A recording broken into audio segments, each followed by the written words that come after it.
Bismillahirrahmanirrahim. Assalamualaikum warahmatullahi wabarakatuh. Selamat pagi semuanya. Nah, pada kesempatan ini, kita akan, membahas tentang, keuntungan, e-bisnis. Nah, pada pertemuan sebelumnya, Anda sudah memahami ya, e-bisnis itu, konsepnya seperti apa. Nah, yang dulu kita tinjau dari segi, what ya, who, why, eee, kemudian satu lagi itu, where ya, mana saja bisnis itu dapat dilakukan. Nah, pada pagi ini, kita lanjutkan yang saya sebutkan tadi, apa saja keuntungan yang bisa diperoleh, dari, bisnis ini. Nah, ini perlu, kita bahas ya, karena kalau sesuatu itu tidak memberikan keuntungan bagi kita atau bagi pelakunya, nah maka, tentu, mereka tidak dapat, menerimanya. Nah, sekarang kita, lihat apa saja, keuntungan dari, e-bisnis ini. Nah, yang pertama ya, seperti Anda lihat di slide ini, bahwa, e-bisnis itu, dapat memberikan keuntungan dalam hal, efisiensi. Nah, sebuah riset ya itu memperlihatkan bahwa lebih kurang, 40% ya dari total biaya operasional perusahaan atau organisasi, nah itu biasanya diperuntukkan untuk aktivitas, penyebaran, informasi ke, divisi-divisi atau bagian-bagian, terkait di dalam, organisasi itu atau maupun entitas-entitas luarnya.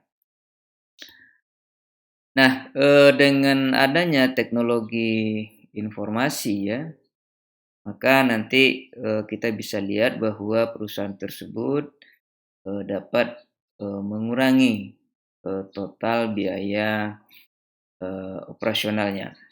Nah, contohnya di sini misalkan dengan, penggunaan fasilitas, komunikasi ya, yang ada seperti misalkan elektronik mail ya, kemudian sekarang itu mungkin lebih banyak menggunakan, media komunikasi di medsos itu. Nah, ini dapat mengurangi, biaya komunikasi pengiriman, dokumen. Nah, jadi contohnya misalkan ketika perusahaan itu, induknya misalkan di Pekanbaru, kemudian dia punya cabang-cabang katakan di semua kabupaten yang ada di Riau ini, di Kampar, Alis ya, Inhu, Inhil, Dumai, dan sebagainya. Nah, maka kalau tidak menggunakan, teknologi informasi tentu mereka kan mesti dalam mengirimkan dokumen, nah tentu menggunakan, jasa kurir.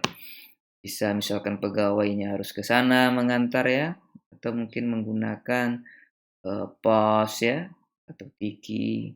Nah, tentu ini perlu, biaya. Kalau pegawainya ke sana tentu ada biaya transportasi ya, harus ada kendaraan yang diperuntukkan supaya pegawai itu bisa mobile ya, dalam mengantarkan, dokumen. Nah, kalau pakai tiki, nah tentu ada biaya, pengiriman. Nah, tentu pengiriman dokumen ini di dalam perusahaan itu atau di dalam organisasi itu kan tidak hanya satu dokumen, satu atau dua dokumen, tapi dokumennya kan cukup banyak. Nah, kalau ini dikalikan katakan 20.000 saja untuk dokumen, nah ini bisa miliaran ya untuk, biaya komunikasi ini. Nah, komunikasi ini kan tidak hanya satu arah, tapi juga, dua arah. Nah, tapi dengan adanya, eee, teknologi informasi ya, seperti penggunaan elektronik mail tadi, email. Nah, maka biaya yang sekian miliar tadi untuk, pengiriman dokumen ini tentu bisa pangkas ya, bisa efisiensikan ya. Nah, bisa digunakan untuk, keperluan yang, lain. Nah, jadi di sini ada, eee, pengurangan, biaya tentunya ya. Nah, ini artinya faktor efisiensinya, sudah, didapatkan ya oleh perusahaan, tersebut. Nah, kemudian yang kedua ya, itu, keuntungan dalam bentuk, effectiveness ya, atau dalam hal efektif lah, kalau tadi efisiensi, ini efektif. Nah, tentu antara efisiensi dan efektivitas ini kan, tidak jauh berbeda lah ya. Nah, nanti Anda bisa lihat di Google itu apa beda antara efisiensi dengan efektivitas. Nah, di sini, dengan dimanfaatkannya teknologi informasi tadi, nah ini yang jelas, misalkan pelanggan atau cabang yang lain dengan induknya itu dapat, berhubungan dengan, perusahaan, kapan saja ya, kapan saja. Nah, 7 hari seminggu, 24 jam sehari, ya. Nah, kalau tidak ada teknologi informasi, tentu kalau pelanggan mau berhubungan dengan perusahaan, nah contohnya ini misalkan antara inilah ya, nggak usahlah perusahaan kita lihat, tapi misalkan antara universitas dengan mahasiswa lah misalkan. Nah, dengan adanya teknologi informasi, maka Anda sebagai mahasiswa itu bisa, berhubungan dengan, prodi ya, dengan jurusan, itu kapan saja. Anda bisa kirim WA ke koordinator prodi atau ke ketua jurusan, itu kapan saja, dan kalau mereka pas lihat atau buka WA-nya, kemudian dia lihat pesan, nah tentu kalau dia ada waktu dia akan balas juga waktu itu. Jadi tidak mesti menunggu harus hari kerja kan gitu. Nah, malahan sore-sore atau mungkin sebelum jam tidur, nah Anda juga masih bisa untuk, berkomunikasi dengan, dosen ya, dengan ketua prodi atau ketua, jurusan. Nah, tentu ini, Anda dapatkan, ada atau Anda temukan adanya efektivitas di sana. Yang kalau sebelumnya harus datang ke kampus, kemudian harus di hari kerja, nah sekarang, bisa kapan saja dan dari mana saja. Nah, ini kan manfaat yang, kedua. Nah, kemudian yang ketiga, itu keuntungan dalam bentuk, reach ya, atau jangkauan. Nah, jangkauan. Nah, perusahaan atau organisasi itu mampu memperluas jangkauan dan ruang gerak perusahaan ya untuk ekspansi dengan, mudah dan tanpa memerlukan biaya yang relatif, mahal. Nah, ini jelas ya, eee, suatu perusahaan ya, dengan adanya, e-bisnis ini ya, adanya e-bisnis, itu ruang geraknya menjadi lebih, mudah ya. Nah, ini ada kaitannya dengan efisiensi tadi.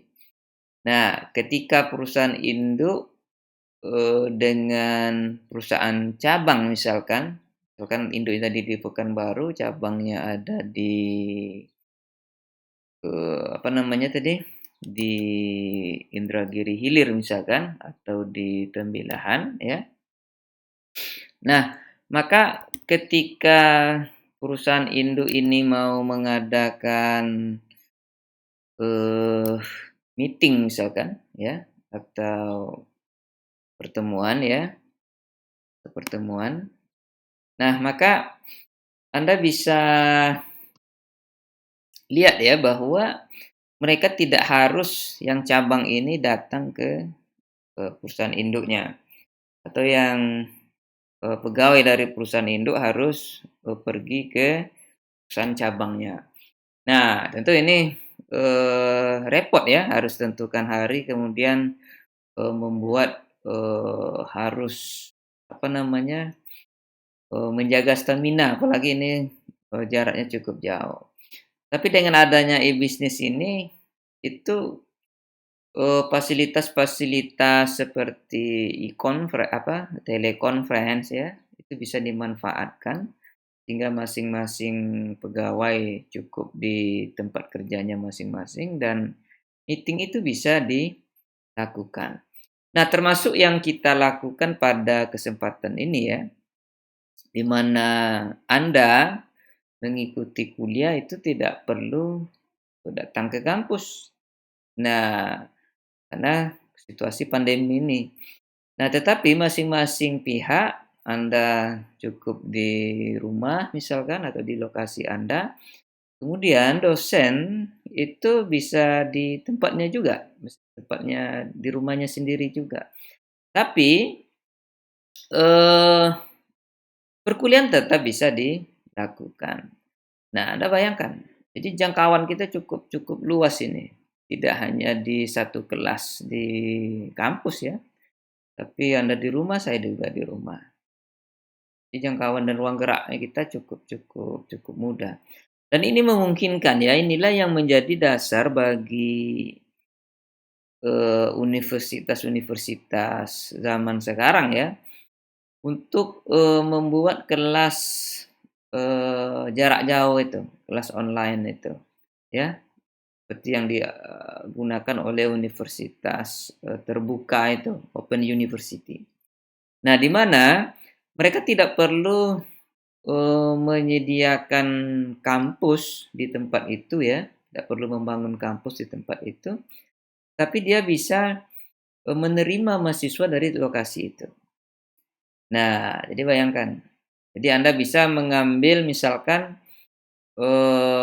atau mendaftar sebagai mahasiswa misalkan di sebuah universitas yang, tidak ada di provinsi Anda, atau tidak ada di, Indonesia malahan ya, tetapi kita bisa kuliah di sana dan kita tidak mesti stay di sana, atau tidak mesti tinggal, di sana, tetapi bisa dari, tempat kita masing-masing. Nah, artinya apa di sini bahwa perguruan tinggi itu, sudah mendapatkan, jangkauan yang luas dalam meng-hire ya, dalam, merekrut, mahasiswa. Ya, jadi dia tidak tergantung pada, ruang dan, waktu itu. Nah, kemudian yang berikutnya, itu adalah keuntungan dalam bentuk, struktur ya. Nah, mungkin Anda pernah dengar konsep, brick and mortar ini. Nah, kok konsep brick and mortar ini seperti kita membangun tembok gitu ya. Nah, jadi kalau Anda mau bangun tembok, nah Anda harus ada batu, kemudian Anda susun satu-satu, itu brick and mortar.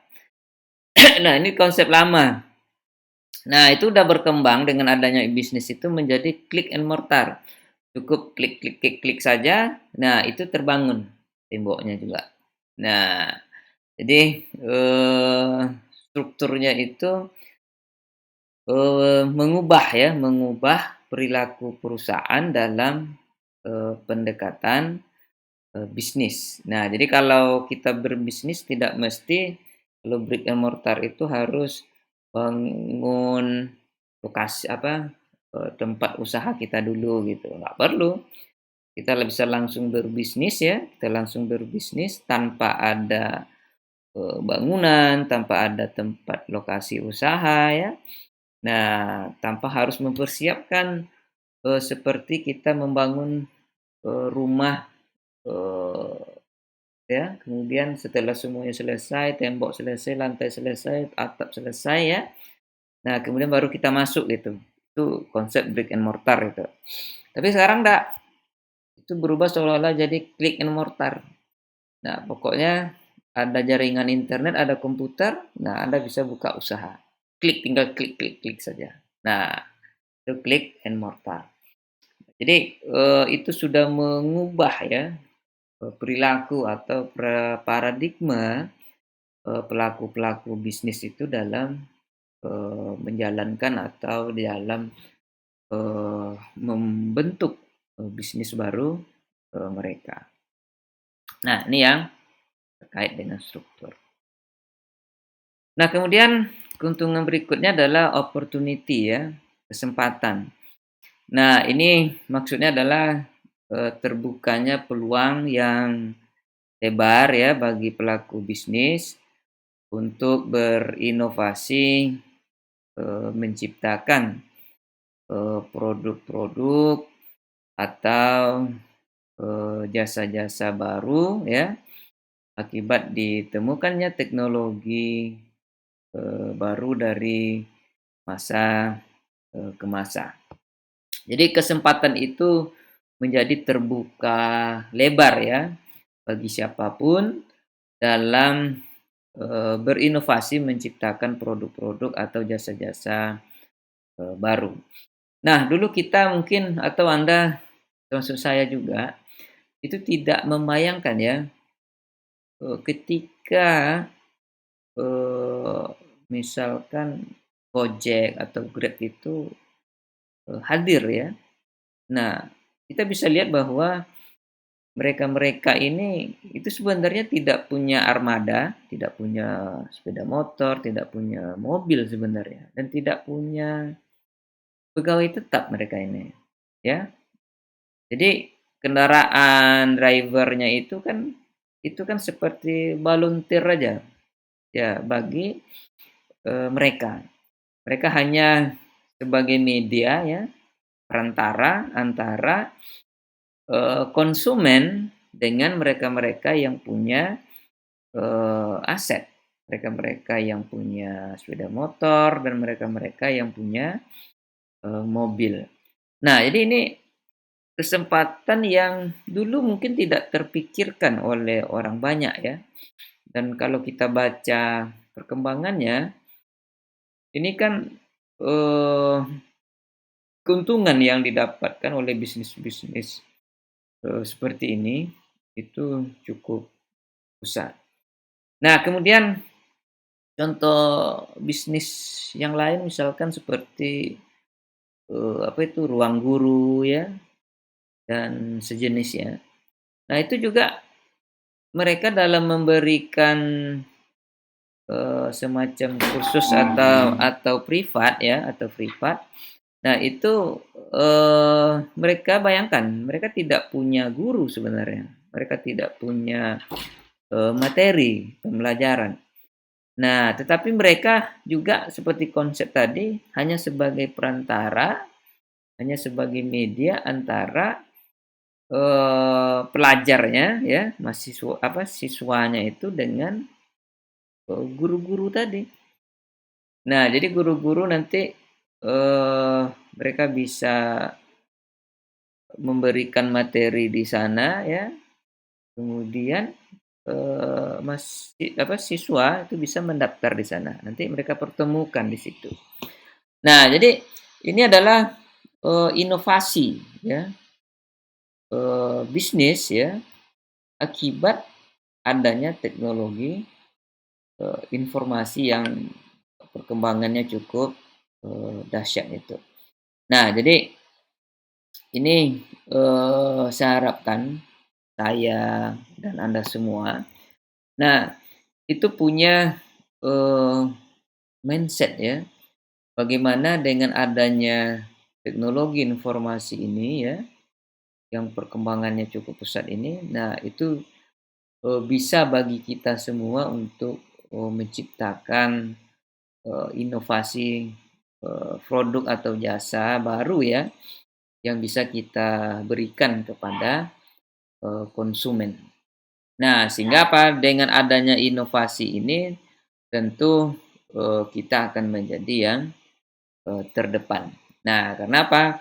Ketika kita bisa melahirkan inovasi ini, maka, teknologi-teknologi yang sebelumnya itu akan, jadi tertinggal dan Anda akan menjadi yang, terdepan. Nah, jadi ini beberapa, keuntungan ya yang bisa didapatkan, eee, dengan adanya, e-bisnis ini. Nah, nanti, untuk peluang-peluang yang lain apa, keuntungan-keuntungan yang lainnya itu pasti ada. Nah, tinggal Anda explore nanti dari materi-materi lain yang ada di, internet. Nah, jadi untuk pertemuan ini saya kira, demikian dulu ya. Nah, jangan lupa untuk jaga kesehatan, karena pandemi ini, belum, berakhir. Nah, terima kasih atas perhatian Anda. Assalamualaikum warahmatullahi wabarakatuh.